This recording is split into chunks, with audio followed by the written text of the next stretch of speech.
Assalamualaikum warahmatullahi wabarakatuh. Perkenalkan kami dari kelompok 7. Di video kali ini kami akan mempresentasikan materi tentang proposal mata kuliah Bahasa Indonesia. Sebelum itu, perkenalkan kami terlebih dahulu. Next. Saya Elizabeth Bibi Hermawan, nomor induk mahasiswa 220-302-14036. Perkenalkan, nama saya Isma Diana Masrura dengan NIM 2203021449. Perkenalkan, saya Dona Febri Handayati dengan NIM 2203021466. Kita masuk ke materi yang pertama, yaitu pengertian proposal. Secara etimologis, kata proposal berasal dari bahasa Inggris, yakni propose, yang artinya mengajukan atau pengajuan atau permohonan. Proposal dapat diartikan sebagai sebuah usulan, rancangan, atau rencana kerja.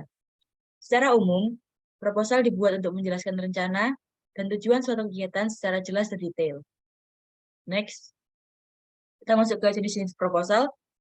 Jenis-jenis proposal dibagi menjadi dua, yaitu berdasarkan tujuannya dan berdasarkan formatnya. Untuk proposal berdasarkan tujuan ada proposal penelitian, proposal kegiatan, proposal bisnis, dan proposal proyek. Untuk jenis proposal berdasarkan format ada proposal formal, proposal semi-formal, dan juga proposal non-formal. Next. Untuk jenis proposal berdasarkan tujuannya. Yang pertama ada proposal penelitian. Proposal penelitian yaitu proposal yang umumnya digunakan pada bidang akademisi. Misalnya, proposal penelitian untuk skripsi, tesis, riset pengembangan, dan lainnya. Proposal ini dibuat ketika seseorang hendak melakukan sebuah penelitian. Jenis proposal yang kedua yaitu proposal kegiatan. Proposal kegiatan yaitu proposal untuk melakukan suatu kegiatan. Nah, proposal ini biasanya berisi rencana kegiatan baik secara individu maupun kelompok. Contohnya, kelas meeting, pentas seni, dan pameran. Nah, jenis yang ketiga yaitu ada proposal bisnis.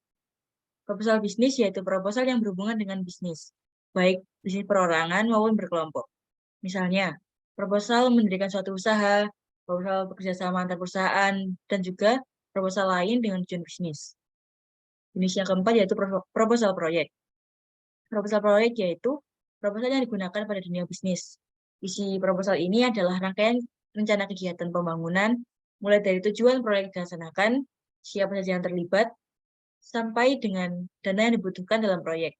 Contohnya, proposal proyek pembangunan jalan, proposal proyek pendirian bangunan, dan proposal izin pertambangan. Untuk jenis proposal yang kedua yang berdasarkan format, yaitu yang pertama, proposal formal. Nah, proposal formal ini adalah jenis proposal baku atau resmi yang mengandung 3 bagian utama, yaitu pendahuluan, isi proposal, serta data pelengkap proposal. Pada proposal formal ini yang menggunakan bahasa Indonesia yang baku. Jenis proposal format yang kedua yaitu proposal semi-formal. Proposal semi-formal adalah proposal yang tidak memiliki struktur yang lengkap seperti halnya proposal formal. Akan tetapi, proposal ini masih menggunakan bentuk baku dan bahasa Indonesia yang baku. Untuk jenis yang terakhir yaitu proposal non-formal. Proposal non-formal adalah proposal yang tidak berlaku, yang tidak terlalu baku dan resmi. Proposal non-formal sering dibuat dalam bentuk memorandum atau surat. Untuk pada presentasi kami kali ini akan berfokus pada jenis proposal penelitian. Proposal penelitian. Proposal penelitian diartikan sebagai sebuah aktivitas merencanakan segala hal yang dibutuhkan dalam penelitian. Sebelum menyusun proposal penelitian, haruslah ditetapkan sebuah topik penelitian. Berikut ini adalah beberapa hal yang harus dipertimbangkan dalam menetapkan topik penelitian, yakni 1. Aspek kemenarikan. Topik yang baik adalah topik yang menarik bagi peneliti dan orang lain. Sebab peneliti adalah aktor dalam penelitian dan penulisan laporan hasil penelitian, sehingga topik yang diteliti minimal menarik bagi si peneliti. Di samping itu, topik harus menarik bagi pembaca agar laporan hasil penelitian yang dihasilkan berguna dan diminati. Aspek yang kedua yaitu aspek kemanfaatan. Aspek kemanfaatan atau nilai guna bermakna topik penelitian tersebut mempunyai nilai guna ditinjau dari pengembangan ilmu pengetahuan dan teori.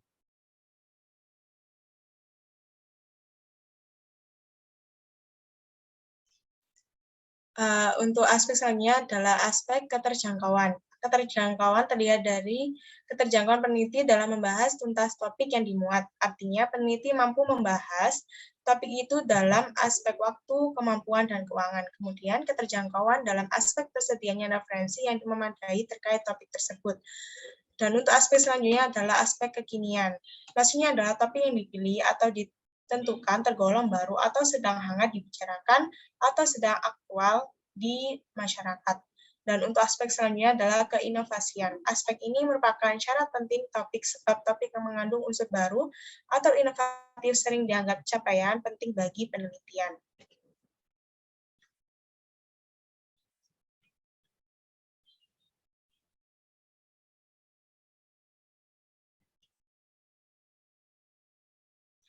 Penyusunan proposal. Dalam penyusunan proposal, penelitian adalah kegiatan awal atau pendahuluan yang sangat penting dalam proses penelitian, karena berhasil atau tidaknya sebuah penelitian bergantung pada ketepatan dan kesesuaian proposal penelitian yang disusun peneliti. Langkah-langkahnya antara lain, yakni yang pertama menentukan judul dengan melakukan kajian pustaka dan tema yang bersangkutan, disesuaikan dengan tujuan dan dasar penelitian yang akan dilakukan. Yang kedua adalah membuat latar belakang yang jelas, yakni yang mencakup mengapa penelitian ini harus dilakukan, apa tujuannya, dan apa masalah yang akan dipecahkan. Dan untuk yang ketiga adalah rancangan untuk langkah penelitian, mulai dari pengumpulan materi awal, pencarian sumber materi, analisis data awal yang dimiliki, cara pengambilan data, perkiraan data, margin error yang mungkin terjadi, hipotesa awal, serta kebutuhan penelitian. Dan yang keempat, jadikan satu proposal penelitian itu mengandung aspek padat, singkat, dan jelas, lalu ajukan ke pihak yang berkepentingan. Untuk kerangka proposal sendiri terbagi menjadi yang pertama adalah latar belakang masalah, rumusan masalah, tujuan penelitian, yang keempat tinjauan pustaka dan kerangka teori, yang kelima metode penelitian, yang keenam daftar rujukan. Untuk kerangka proposal sendiri dijabarkan seperti berikut. Latar belakang. Latar belakang ini dikemukakan alasan pemilihan topik penelitian, pendeskripsian alasan pemilihan topik ini yang sangat penting agar diketahui alasan mengapa dan apa saja yang mendorong peneliti untuk memilih topik penelitian yang akan dimuat. Yang kedua, rumusan masalah. Rumusan masalah penelitian adalah penyataan tentang masalah yang akan dipecahkan melalui penelitian. Dalam perumusan masalah penelitian biasanya terdapat kata kunci istilah penting dalam setiap penelitian. Dan untuk yang ketiga, tujuan penelitian. Tujuan penelitian ini artinya penelitian harus sejalan dengan penataan penelitian. Tujuannya ini memberikan informasi terkait hal-hal yang akan dicapai dalam sebuah penelitian. Dan untuk yang keempat, ada tinjauan pustaka. Tinjauan pustaka ini berisi uraian tentang konsep-konsep penting dalam sebuah penelitian dan tentang konsep-konsep yang digunakan dalam melakukan suatu penelitian. Di samping itu, dalam tinjauan pustaka, peneliti dapat menguraikan hasil-hasil penemuan atau hasil penelitian terdahulu yang relevan. Kemudian, teori yang sesuai atau cocok dengan masalah yang diteliti juga diungkapkan secara sistematis. Dan untuk yang kelima, ada metode penelitian. Metode penelitian biasanya dijelaskan juga tentang jenis penelitian, deskripsi latar belakang, sumber data dan data penelitian atau populasi dan sampel data instrumen penelitian, dan prosedur dalam tiap tahapan yang dilakukan saat penelitian, mulai dari tahapan pengumpulan data hingga penganalisisan data. Metode penelitian sendiri dibagi lagi menjadi beberapa aspek. Yang pertama, jenis penelitian. Jenis penelitian ini mendeskripsikan dalam penelitian menyebutkan jenis penelitian apa yang sesuai dan apa yang telah dipilih oleh peneliti. Yang kedua, deskripsi latar, mendeskripsikan lokasi penelitian, juga diungkapkan alasan pemilihan lokasi dan waktu dan kapan penelitian itu akan dilaksanakan. Dan yang ketiga, ada sumber data atau data penelitian. Sumber data penelitian menyatakan tentang siapa atau apa yang akan menjadi sumber data penelitian, disertai alasan mengapa sumber data itu dipilih. Yang keempat, ada instrumen. Instrumentasi mengungkapkan tentang instrumen yang akan digunakan oleh peneliti dalam tahapan penelitian, sehingga dalam sebuah penelitian ada instrumen yang digunakan dalam tahap pengumpulan data dan instrumen yang digunakan dalam tahap penganalisan data. Selanjutnya yaitu metode penelitian. Pada bagian ini dijelaskan metode dan teknik pengumpulan data. Penjelasan itu meliputi cara peneliti mengumpulkan data dan alasan memilih metode dan teknik pengumpulan data. Dalam menguraikan metode dan teknik pengumpulan data, hendaknya peneliti tidak sekedar menguraikannya secara teoritis, tetapi harus dioperasionalkan. Yang keenam, metode dan teknik penganalisisan data. Pada bagian metode dan teknik penganalisisan data ini diuraikan tentang metode dan teknik apa yang dipilih peneliti dalam menganalisis data penelitian dan alasan apa yang menyebabkan peneliti memilih metode dan teknik penganalisisan data tersebut. Yang ketujuh yaitu prosedur penelitian. Prosedur penelitian menjelaskan langkah-langkah yang disusun secara sistematis baik dalam tahap pengumpulan data dan tahap penganalisisan data. Dalam prosedur pengumpulan data tergambar langkah-langkah peneliti dalam melakukan kegiatan pengumpulan data. Next. Yang keenam yaitu daftar rujukan. Pada bagian akhir proposal didaftarkan semua sumber acuan yang dikutip oleh peneliti dalam menulis proposal.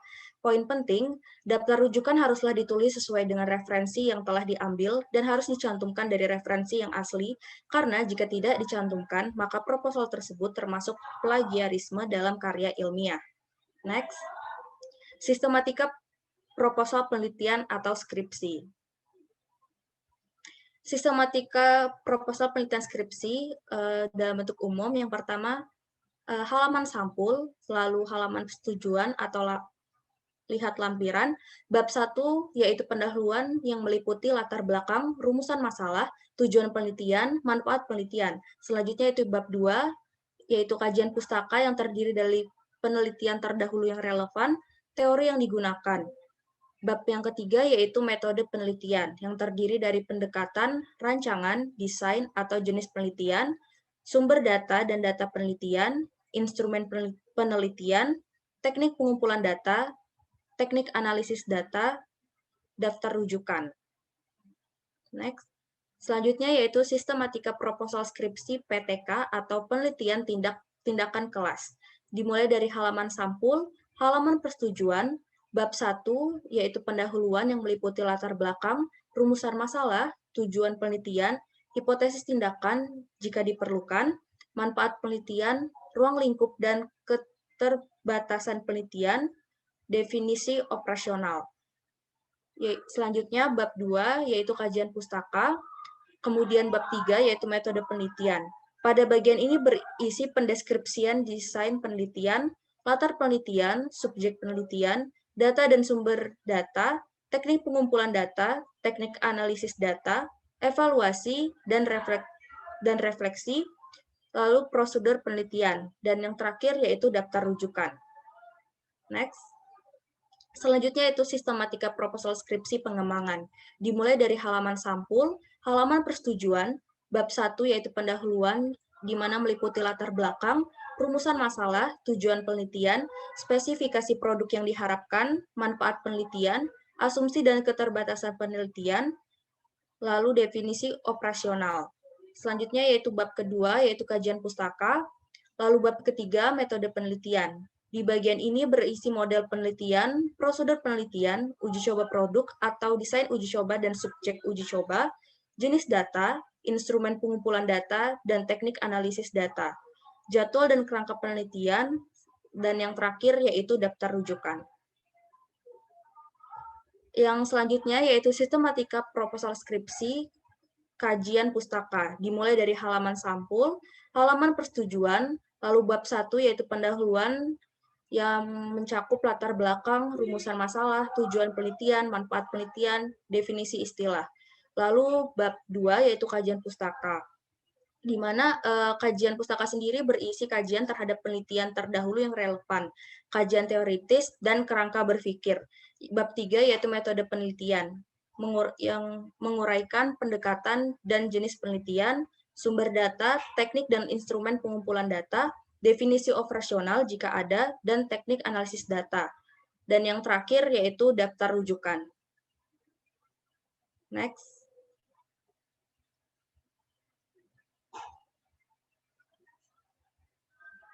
Next.